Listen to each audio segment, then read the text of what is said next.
Maladie, invitée dimanche de l'émission 7 à 8 sur TF1, la chanteuse Lori Pesté est revenue sur son combat pour devenir mère malgré l'endométriose.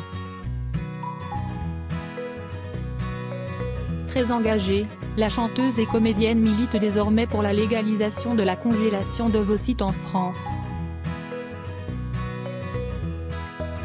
Les premiers signes de la maladie ont été les douleurs.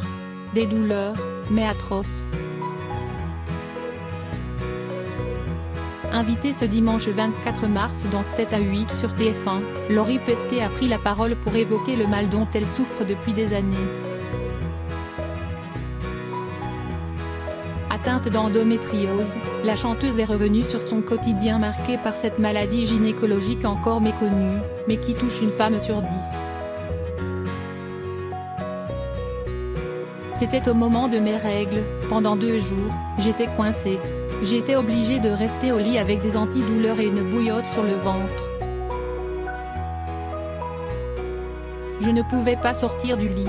J'avais l'impression qu'on me tordait le ventre avec des coups de couteau dedans et que la douleur se propageait vraiment partout.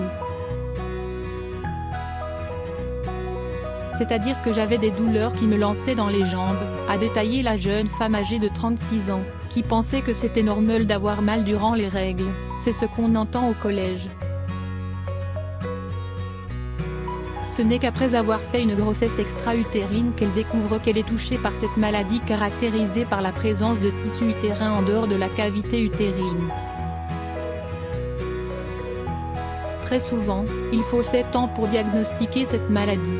C'est énorme, est désolé Lori Pesté, qui suit un traitement censé arrêter la propagation de ce mal dont on ne guérit pas et qui empêche de nombreuses femmes de tomber enceintes.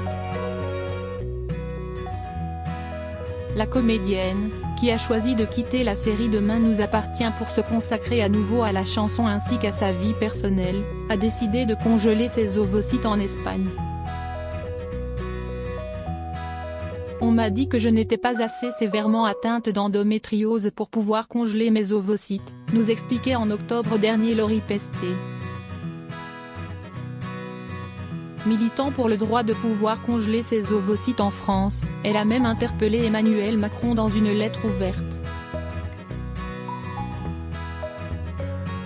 Début mars, elle a été reçue à l'Élysée par la ministre des Solidarités et de la Santé, Agnès Buzyn et par Marie Fontanelle, la conseillère des Solidarités et Santé du président de la République.